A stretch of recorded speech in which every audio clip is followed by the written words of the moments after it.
Hey guys, we are into September and I want to give you guys an update on my Turpentine rootstock. Just kind of starting off the video, I don't really recommend Turpentine for you guys to begin with. It's just a very sensitive rootstock. This is my oldest tree that I have. This is close to 30 years old. It's like at least 27, 28 years old. So I've had it for quite a long time, and it just has not really grown well. It struggled so much during its lifetime, but the last I would say the last 6-7 years it's done much better. It's gotten a bit more vigorous, and people ask me why do I think that is. I believe there's some root grafting that has occurred, because my other rootstock right there, see that on the back, really started getting more bigger, and I think it kind of some root grafting occurred and has given this a bit more vigor, so this tree, most of its life has been like 5.5 foot tall, 5 feet 5.5 foot tall. Just doesn't want to size up and stuff. Very leggy, very limpy. Everything about it is just like not good. And people tell me, hey, maybe I stunted it when I first had it and when it grew up, but no, that's not the case. I've never really had much fruits on this tree at all. In all that time, maybe had 2 dozen really full-size fruits. And the first couple of years, there was no fruits. There was probably like maybe once or twice I had 1 or 2 nubbins, like these little tiny 1-inch fruit that cracked. So it wasn't the fruiting that stunned it. It was kind of a combination of the rootstock right there, that's a turpentine, and the variety, which was a non-dockmite form, which tended to bloom more times than in California weather. And that's what kind of like didn't help with its growth or anything like that, the rootstock and the variety. But since then I have grafted it over, especially the last 2-3 years, with lots of different varieties.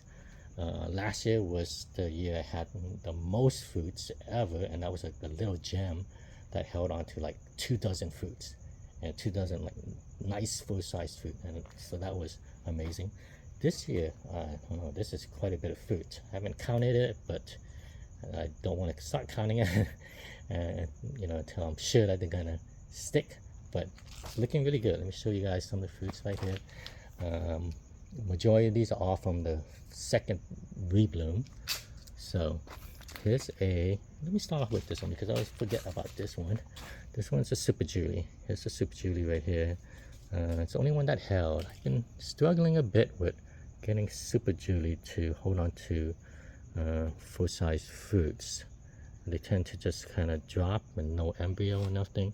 They just kind of tend to abort all the fruits. So this one looks like it's gonna last, so we'll see.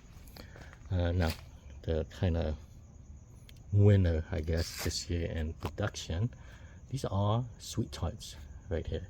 So tons of these sweet tarts right here.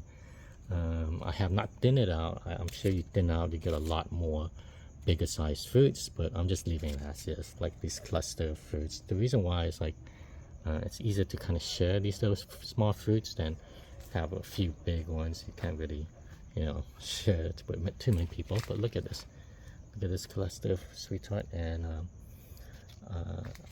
it's not even the whole graft that bloomed too on the sweet tart, because I had tried to get it to rebloom, but sweet tart doesn't tend to want to rebloom easily. So but when you remove the blooms, it does rebloom, but it doesn't tend to rebloom easily. So most of the branches didn't rebloom, but the ones that did excuse me, set fruits amazingly well. Look at this. Look at that. Here's some more sweet tart. Had a few of these that kind of yellowed up. I'm not sure if they were kind of ripening or self-thinning. I don't really know. But here's some more sweet tart right there. Here's some sweet tart here. Look at that. Here's some more here. So any branch that reblooms, it set fruits, So here's another sweet tart. So I had a few that began looking like this. I'm not sure if that was just kind of the sun blush, or it's a few might start ripening, who knows. Okay, so let's keep going. Here's some mahas right here. the Mahas. Look how skinny they are. This is ST Maui. I didn't know I had one, so here's an ST Maui right here. Let me try to get. Oh, here's Sugarloaf. Got two decent Sugarloaf. Hopefully they stay. And here's some Nam Dok Mai, part of the original tree. Look at it. Nam Dok Mai is, I tell people, lots of the mangoes, they kind of look all the same. There's a few varieties that's very distinguishable. You know, Maha is very distinguishable with the shape, and Nam Dok Mai too, you know. It always starts, like, see this, how pointy it is right here? It's always pointing down. It's almost like an S when it starts off. So that's a Nam Dok Mai. It's a nice shape fruit. Now, if you get a nubbin or something like that, it's just gonna be like oval. It's just kind of odd shaped. Okay, so that's a Nam Dok Mai. I have a Zabda here that's hanging on to this, being supported by these branches, which is good. Here's a Jinhua, Golden Queen.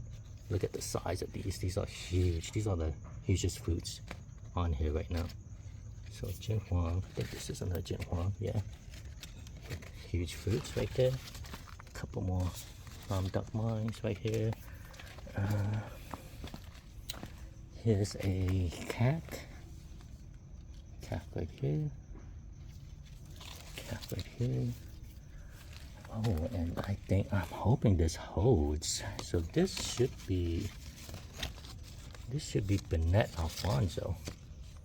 Looks kind of odd though, but it should be Bennett Alfonso.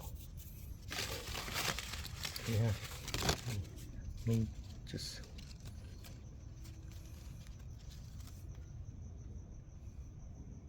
yeah, this is Bennett Alfonso right here. So 3 fruits.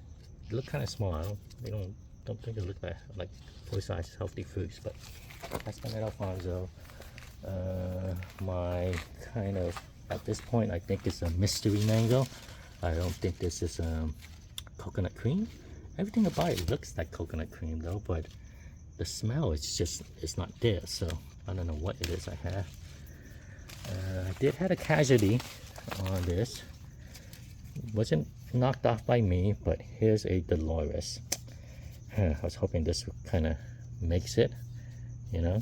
It has a very strong citrus zest, but I haven't heard any great reviews on this variety. So I've been kind of curious. Maybe in California might do a bit better in terms of flavor because of drier weather, you know. So that's the Dolores. I think there's still hope to get a few Dolores fruits because I think these right here, yeah, these right here are Dolores. So still some chance. We'll see what happens. Okay, the Angie did not send any fruit. The Graft didn't send any fruit. Here's an orange essence that's doing, not orange, orange sherbet. Graft that's doing pretty decently. We'll see how it goes. I don't know if this Graft is gonna make it, but I'm gonna just let it be. This is it, because I do have it grafted otherwhere. Oh, let's look at this. It's about to break. I do have it grafted otherwhere, and this tree is going to mostly just, I'm using it to preserve some scions, but also to get fruit. So this is a 2 mango from Taiwan, used heavily there as a rootstock and used heavily there as a pickled mango. Very interesting modeling of the skin.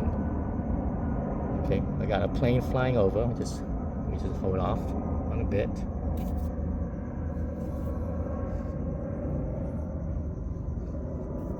Okay, so yeah, very interesting modeling on the skin. Like you see it, like you could see it clearly now, right? So 2U from Taiwan, used as a rootstock and a pickling mango. Okay, here's an orange essence. I don't think this is going to get any bigger. I wouldn't be surprised if this drops because this is kind of, should be a bigger size fruit, at least by this time. There's some more Nam Dok Mai right here. Let's see. Oh, here's a Super Alfonso Graft. that has taken off really nicely, very nicely. So here's a 4017. This thing has not flushed. Kept on blooming a couple of times, so I don't think this graft is gonna make it. I'm hoping it does, but good chance it's gonna probably die off. You know, this is a 4017. Got yeah, this one's very slow growing. Let's see. Here's a so I have a version of my variety called original variety. It's called Kier Vermeer from Cambodia, and I have a seedling of one. You guys seen the ones I'll show you. So it's very loaded with fruits. This is my friend's seedling of it. I don't think hers is true to the original fruit. I don't think mine is either. So it's kind of a bit interesting. Look at this. So we'll see how it goes. The last time I had this as a ripe fruit, it was very interesting. It kind of reminded me of an Asian mango, like a nam dak mai, like almost towards that Thai flavor, but then it had a kind of like Alfonso spice finish. It was very interesting. Still not too sure if it works as a flavor, but I thought it was good, at least the initial case. But you know, I didn't eat like a dozen of them. It was just like one fruit, right? So in the future, you know, it could be a flavor that you might love, might not love, but it was very interesting, like a Asian mango with an Alfonso kind of floral spice finish. So fruits are still there, hanging on, but it seems to be moving a bit slower. So we'll see what happens with it. Let's keep on going. Let's see. This is ambrosia. Look at this. Amazing, guys. Awesome. I am a bit worried about this breaking, so I'm probably going to put something underneath it or something above it to kind of just hold up the fruits, maybe like a stake or something. Let's see, I'm not sure how to do that yet, but look at the size of these guys. Huge. So this is probably the hugest. This and the Jinhuang is the hugest ones right here on there. Here's a few more little gems from a branch. Look at that. This branch, these are just part didn't even flush the vegetation. It's bloomed last year, held fruits, and then whatever buds that was left over bloomed again, held fruits. So let's keep on going. Here's a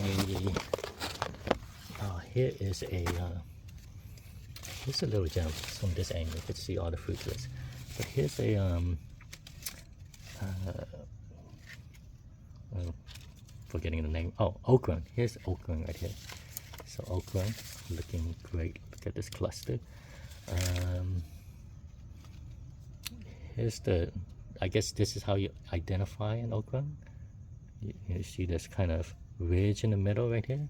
Kind of has it right here too, and that kind of identifies it as an okra. And it's a Thai variety mango. So, okay, well I think that covers everything on here. I'm sure there's a few grafts I have or stuff on here that didn't bloom or anything that probably left out that I didn't cover, but at least covered everything that's blooming and fruiting and stuff like that. All right, well, thanks for checking out. Till next time, guys.